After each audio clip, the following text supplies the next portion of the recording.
नमस्कार, मैं रविपाल। किसी महान इंसान ने कहा था कि अगर आपको भारत देखना है तो आपको गांव में जाना पड़ेगा, आपको आदिवासियों, आपको SC ST लोगों के बीच में जाना पड़ेगा, तब आप भारत देख सकते हैं। वैसे तो हमारी बिहार की चुनाव यात्रा चल रही है और मैं झारखंड होते हुए बिहार गोड्डा से लगा हुआ, जब बिहार हम जाएंगे तो बिहार पहुंच जाएंगे। जब मैं यहाँ से निकल रहा था तो मैंने देखा कि बहुत सारी महिलाएं जंगल में काम कर रही हैं, तो मैंने सोचा कि चलो देखते हैं क्या है। जब मैंने यहाँ आकर के पता किया तो ये महुआ बीन रही हैं।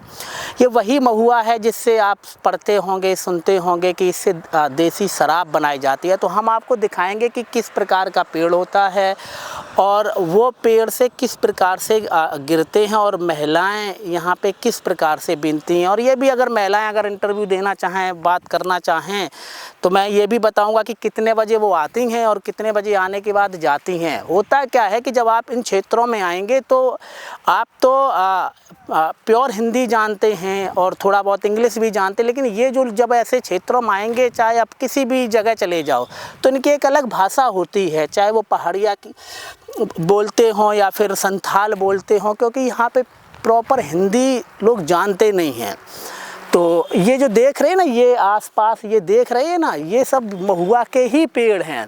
ये देखो, ये होता क्या है कि जब हम पेड़, अब हम आपको दिखाएं पेड़, तो ये जो पेड़ है ना, ये देखो गिरे, तो ये यहाँ से महुआ गिरता है और ये छोटे छोटे ये जो है ना, ये महुआ है। वैसे तो अपने इधर पर तो होता नहीं है, जैसे कि हम उत्तर प्रदेश में या फिर मध्य प्रदेश में बहुत कम होता है, ये आदिवासी क्षेत्रों में ज़्यादा होता है।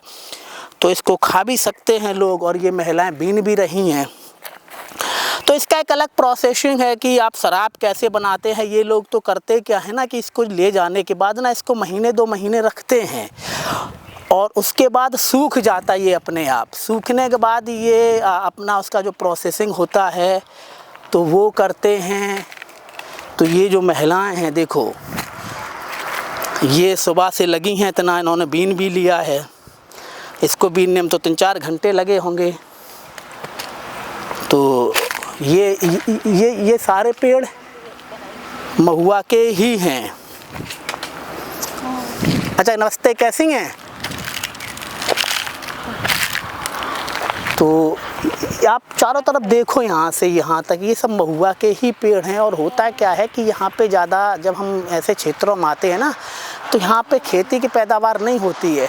इन लोगों का यही रोज़गार है। ये सुबह से शाम तक ये काम करते। सुबह 4 बजे, कितने बजे आई थी आप? सुबह हैं?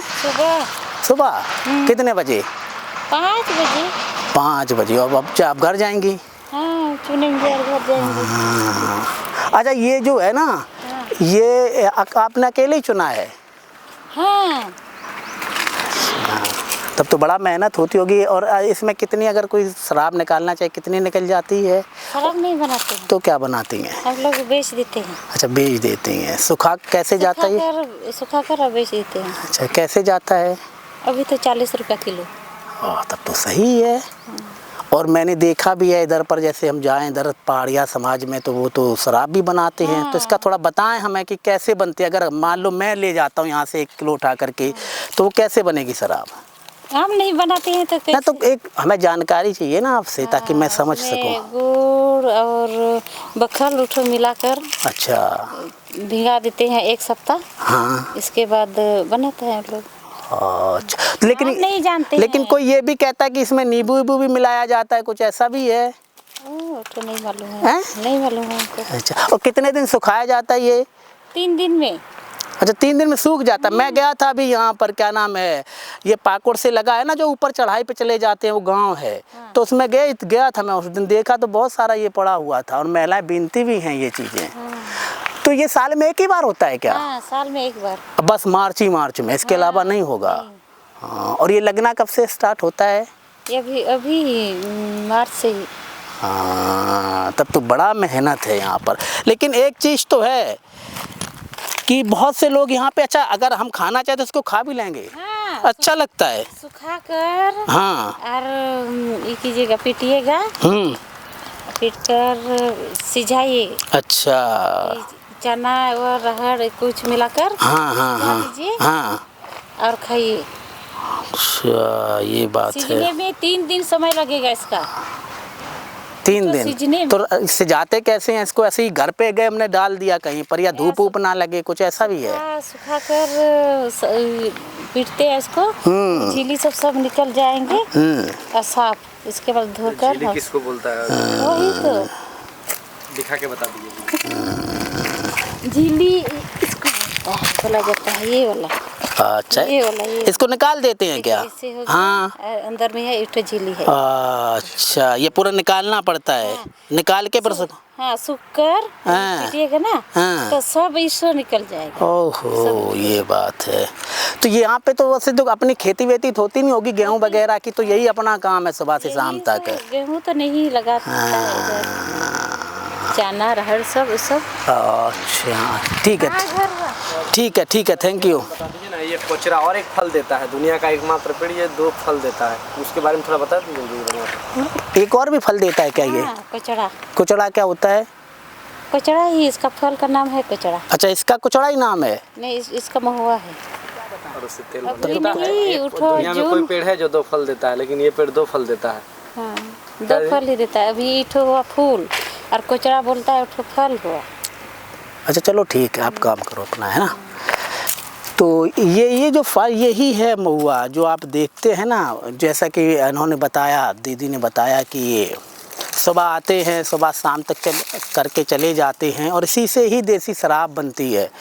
उसका एक अलग प्रोसेसिंग है, ये लोग यहाँ से ले जाते हैं, उसके बाद ये अपना मंडी वगैरह में बेच देते हैं। बेचने के बाद जो व्यापारी लोग हैं उसको ले जाते, उसकी प्रोसेसिंग करते, प्रोसेसिंग करने के बाद उसकी शराब बनाते और वही बेचते हैं। तो ये आपको जब इधर जंगल में जाएंगे आपको तो यही चीज़ें आपको मिलेंगी। आप जैसे दुमका हो गया, आपको पाकुड़ हो गया, और भी जो भी यहाँ के आसपास के ज़िले हैं जहाँ पे जंगल है, तो ये आपको बहुत ज़्यादा मात्रा में मिलेगा। और ये जो लोग हैं ये आप अब अगर इनके घर पे जाएंगे तो इनके घर पे अगर ये ड्रिंक्स शराब भी पीते तो ये दूसरी शराब जो इंग्लिश वाली वो नहीं पीते, इसकी ही शराब बनी मिलेगी और यही पीते हैं। बहुत सारी चीज़ें हैं इनके बारे में जानने के लिए, धीरे धीरे करके हम आपको दिखाएंगे भी और हम खुद जानेंगे, क्योंकि मुझे भी इतनी जानकारी नहीं है आदिवासियों के बारे में। अगर आपका कोई सवाल है बिहार चुनाव को लेकर के या फिर झारखंड की कोई ऐसा क्षेत्र है जो आप देखना चाहते हैं तो कमेंट्स करके ज़रूर बताएं और नाम ज़रूर लिखें, ताकि मुझे पता चल सके कि आप कहाँ से और किस क्षेत्र से हैं।